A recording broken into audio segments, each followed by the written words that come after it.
Hello, this is Redithin, and I'm here with an analysis for my GPC Season 5 team.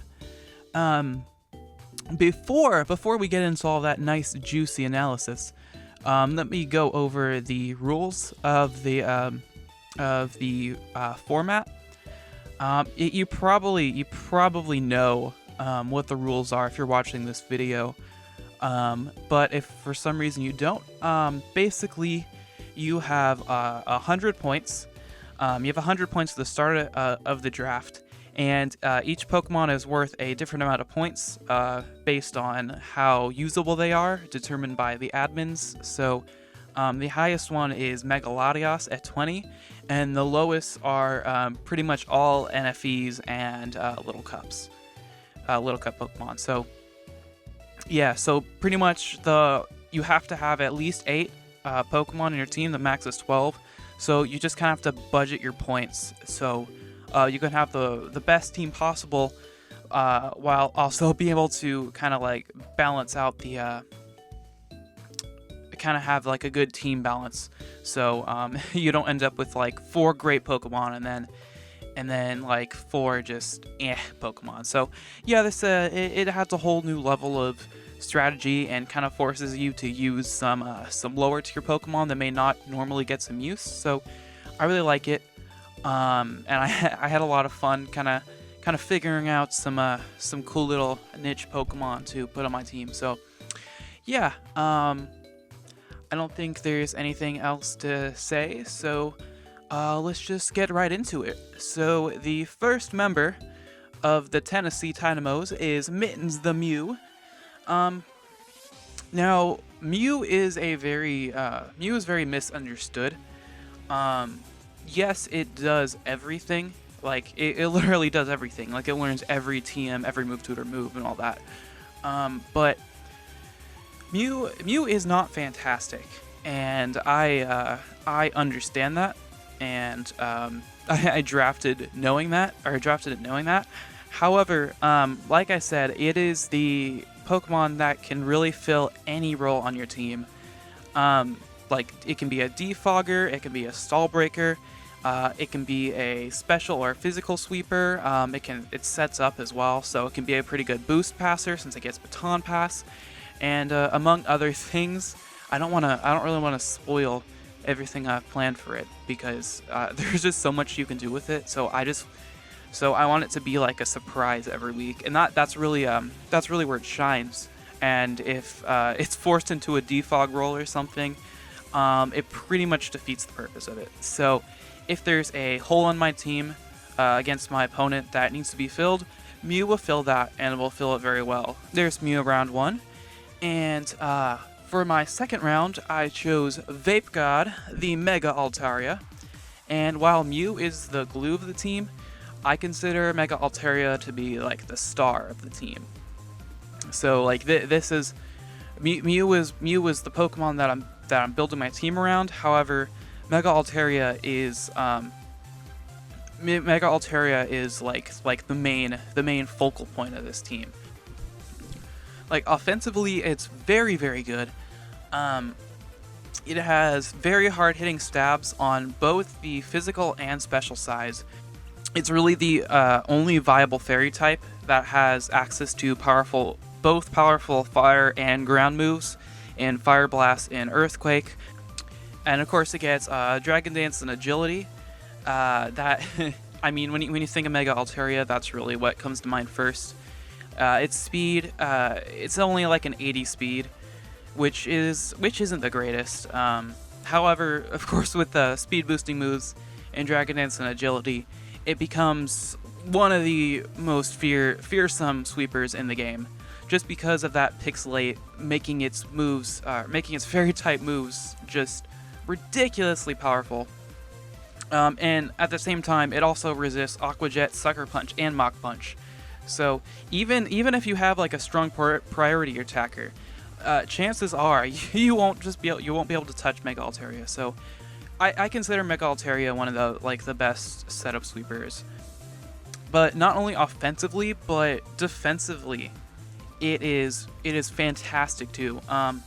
The Dragon Fairy typing this is the Dragon Fairy typing is the reason I decided to pick this thing in the second round, because while like the way it attacks is very unique, its typing is extremely unique and very, very good.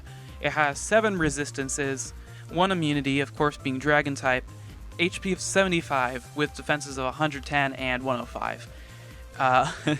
That is so good with that typing.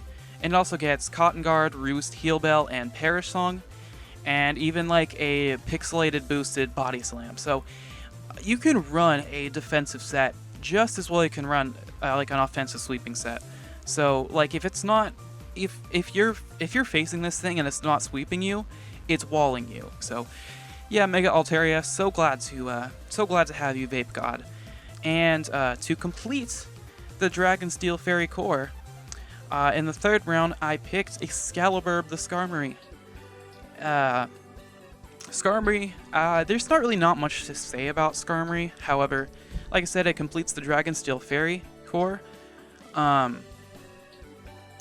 which is really cool because, again, going back to the Dragon Fairy typing of Altaria, I can complete the Dragon Steel Fairy core with only 2 Pokemon. So, basically what that allows me to do is allows me to have my core while still having 4 slots for other Pokemon. So it doesn't take half of my team just to get my main core. So it gives me a lot more versatility when team building.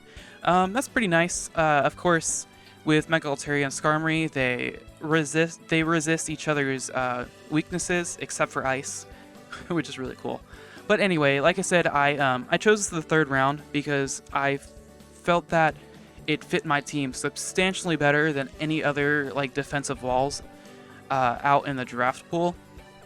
And as a bonus, it also is a fantastic defogger, which I really wanted to take pressure off of Mew.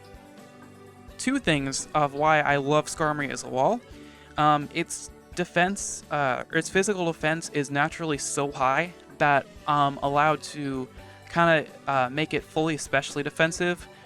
But at the same time, it can still be a physical wall. And that's great because oftentimes opponents will run like HP Fire or like Thunderbolt or something on a mix set, just because Skarmory can be such a pain for physical attackers. But if it's invested in that special defense, a lot of times it'll just be able to eat up those hits. And perhaps the biggest thing is that it's not passive. One thing about my playstyle is that I absolutely hate passive walls. Yeah, with Skarmory, it's like impossible to be set up fodder just because of Whirlwind, pretty much. Yeah, so Skarmory, great Pokemon, and I think is the perfect final piece to this little core I have. So next up, as before we waste any more time, we have Wilbur the Ambor. And one word to describe this is power. Just straight up power. I mean, 123 attack with the Reckless ability. Just dense teams. But not only with the physical attack, but it also has base 100 special attack. And while that may seem like inferior, it does get Scald and Grass Knot, which is pretty good coverage. Because oftentimes your counters will be like Seismitoad or Swampert or like Rhyperior or something, but they do not appreciate those moves at all. So you can run a mix set, you can even run like a special set, although I don't recommend that. But you could run it. But yeah, it's not just a Pokemon it's not just like a physical wall breaker that's walled by physical walls. It's pretty good on the special side too. So however, its main downfall, of course, is it's very slow and its typing defensively is not that good. However, the speed can be remedied by with the Choice Scarf or Flame Charge, which is nice, and it also gets Sucker Punch, so it has some pretty good priority to go along with that, in case you want to run like a Life Orb set or something. So its speed is really unfortunate, but it's not the worst thing in the world for it. It's just kind of a minor issue with it. Embor's still really good. I still think it's awesome, fantastic ball breaker, and it goes very, very well with my next Pokemon, and that is Galvantula. Squitter the Galvantula to be specific. And Galvantula, of course, the first thing that comes to mind is Sticky Web. And, of course, with Embor, that Sticky Web's awesome because it allows it to outspeed base 123 Pokemon that are grounded, of course. So yeah, Sticky Web's a very, very good utility to go along with Embor, and even Mega Altaria to an extent, just because you don't always get a chance to set up Dragon Dance. And other Pokemon that I have coming up that I don't want to spoil, but we'll get there. It's actually really useful outside of Sticky Web. Galvantula is a very solid Pokemon. The special attack stat at 97 and 108, it's not the greatest. Like if it didn't have Sticky Web, I wouldn't draft it. Like it is a bit underwhelming. However, Bug Electric Dual Stab, and also the grass coverage it gets in Energy Ball and Giga Drain, more than enough makes up for it. And another cool thing about it is that it hurts common defoggers and rapid spinners such as Latios, Mandibuzz, and Donphan. That's pretty cool. So it can't just like set up Sticky Web and then just lose it immediately. So another thing that it gets that I feel is very overlooked is the Unnerve ability. In League Play, I consider it to be like one of the best abilities there is, and that's because it stops damage reducing berries, which is huge because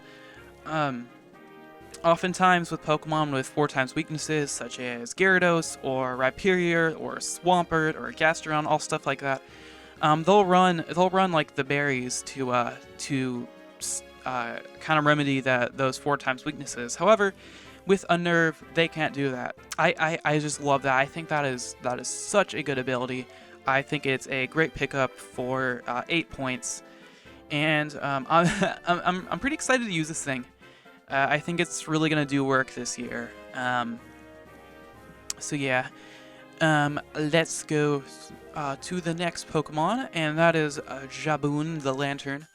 Lantern, there's really not much to say about Lantern. Really, the reason I drafted it is that it's my dedicated pivot, and it provides a water type for Scald Spam because hacks. It has a really, really juicy 125 base HP. But yeah, like other than that, its stats aren't very, very flashy. Get it? Because it lights up anyway. Anyway, it does exactly kind of what I want to do, and that's just keep momentum on my team.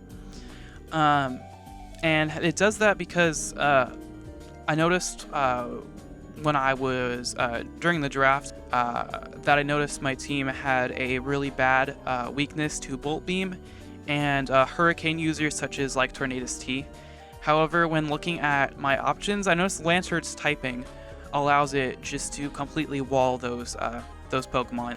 It can easily switch into those moves, and then because it's kind of slow, it can just tank whatever hit comes next and then Volt Switch out to really just a check to whatever Pokemon is threatening my team. Other than that, it's got its uses. Other than that, like its special attack is okay at base 76, and it also has pretty good support moves in T-Wave and Heal Bell.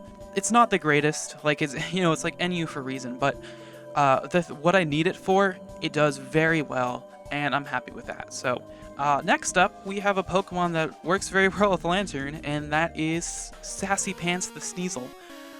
One thing you should know about me is that I love Sneasel. And not only do I love its typing of Dark Ice, I think it's a really cool typing. Just just because I like ice types, like dark types. It's a good mixture of the two, and it's cool. It looks cool. It's it's fun to use. It pretty much just does what Weavile does. It takes out fast special sweepers especially Ghost and Psychic types, because I don't really have much of an answer for those. And it's awesome because it gets Pursuit, so it can Pursuit trap those Pokemon. And that's why I was saying it's good with Lantern, because Lantern, even though it doesn't resist those moves, it can still switch in, tank a hit, Volt Switch out into Sneasel, and then just Pursuit trap whatever Pokemon my opponent decides to leave in. So, yeah, it's only 95 base attack, but with like a Pokemon like Gengar or something, with a Stab Pursuit or a knockoff, it's not gonna live that stuff really well. So, I guess the whole theme of Sneasel is, while it doesn't have the greatest stats, it has everything it needs to have to be good.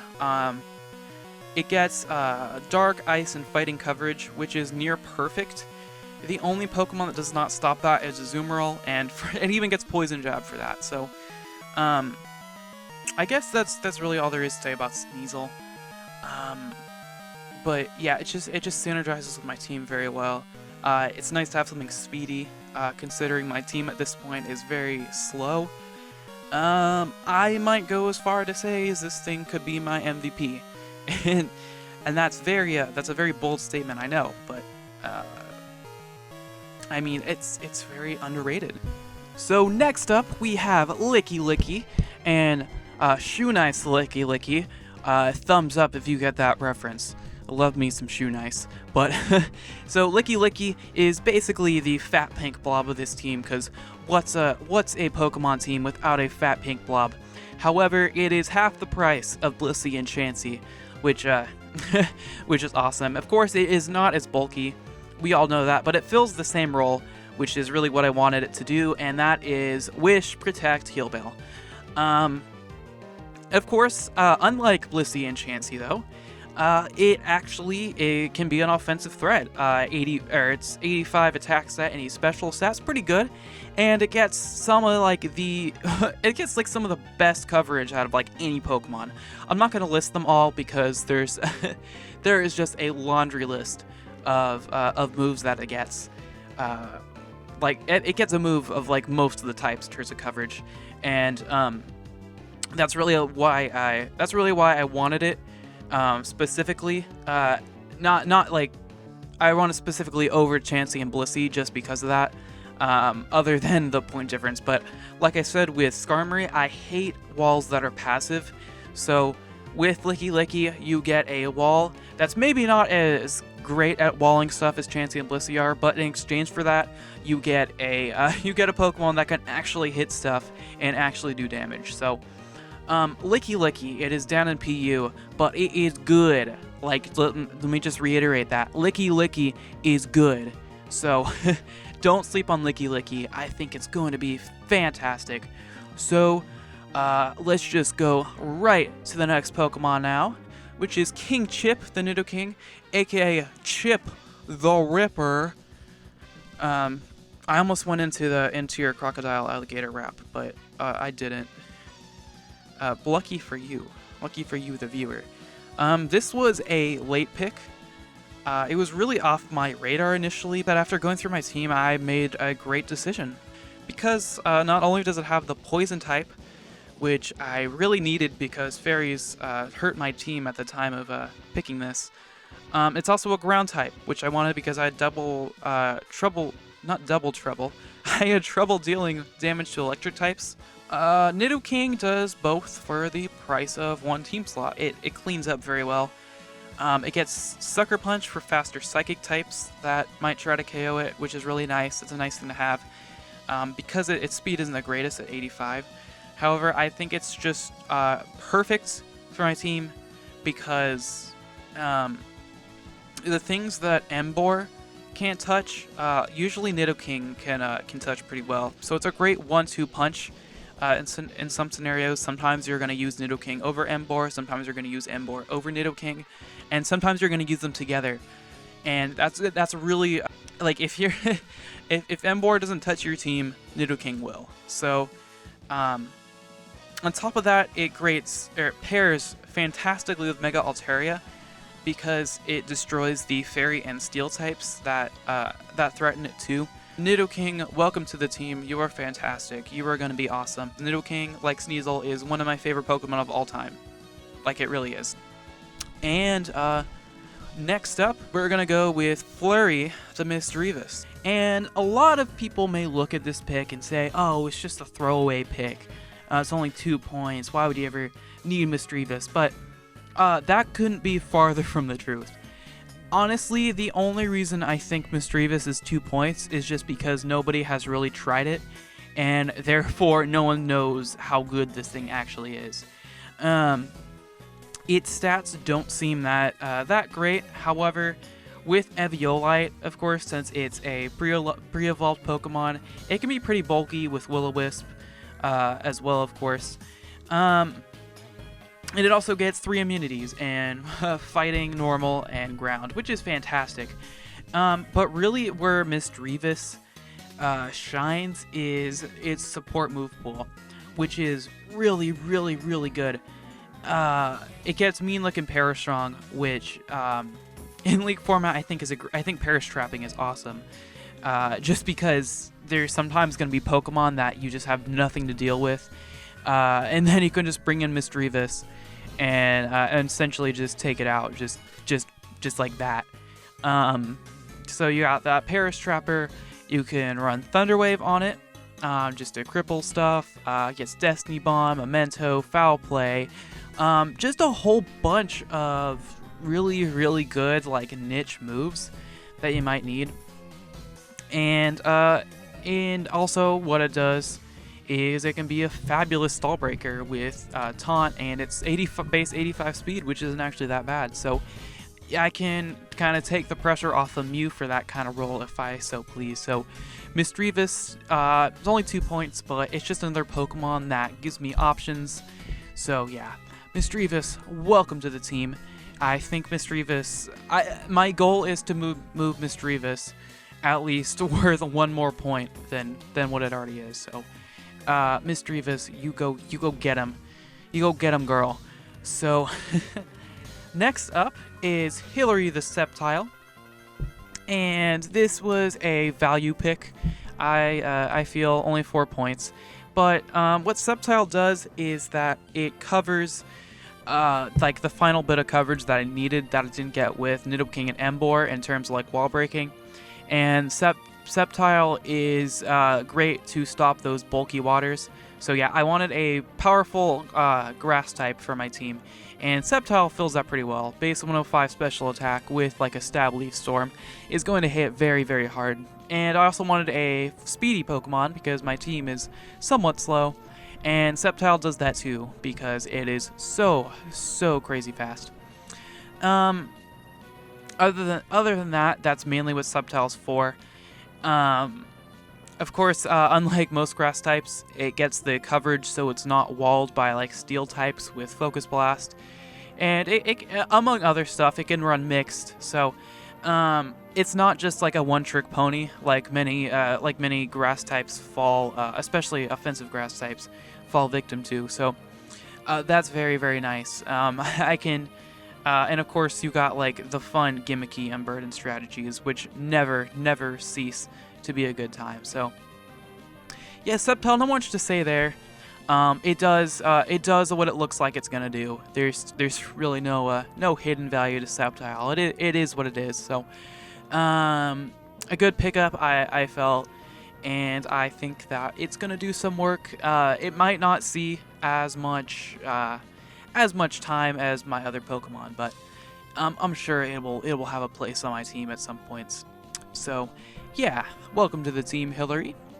And finally, for my meme pick, I have R&B the Solrock. So, but other than being a grand meme, Solrock actually does have some use. First off, it does give me a rock type, which was the only type my team didn't have. So, but yeah, it does have some qualities that keeps it from being dead weight. Of course, you can run like Will-O-Wisp and Morning Sun and like Stealth Rock and Dual Springs, all of that. It can be a great support Pokemon. However, the main draw to it is Baton Pass, and this is great on a Pokemon like Solrock because it gets 2 moves: Rock Polish and Cosmic Power. and those two moves are are so good if you can pass them as something. I mean, Rock Polish, we know how that works. You pass speed to something that's powerful, such as Embor, and you sweep. However, Cosmic Power is such a good move to have with Baton Pass. Only 3 other Pokemon can get it, and that is Lunatone, Lopunny, and Delcatty, but that doesn't count because Delcatty's ass. So, basically, what what it allows you to do is, you can set up Cosmic Power, step sub, Baton Pass, of course, and then what you go into is just going to be ridiculous. Let's use Mega Altaria, for example. Mega Altaria's Dragon Fairy typing has 7 resistances and 1 immunity, so it's so with those defensive boosts, it's going to be pretty much just unbreakable. So you can pretty much Baton Pass into Mega Altaria, set up as much as you want with Dragon Dance, and then just rip through your opponent's team. So Cosmic Pass is worth drafting really anything for, I feel. So Solrock, you might not see that much use, but I feel it can very much be worth a grab if I use it correctly. So yeah, that does it for the dream team of the Tennessee Tynamos. Hopefully we'll see a breakthrough here. I'm not the most experienced with leagues. This is only like my 3rd draft league season I've ever done. So I'm certainly not an expert. I'm definitely a rookie, so we'll see how I do. However, with this squad, I think the sky's the limit for this squad, and I'm really excited to see what they can do. So I'll see you back later this week, next week, I don't know. It's gonna be sometime soon. I'm actually gonna have regular uploads, yay!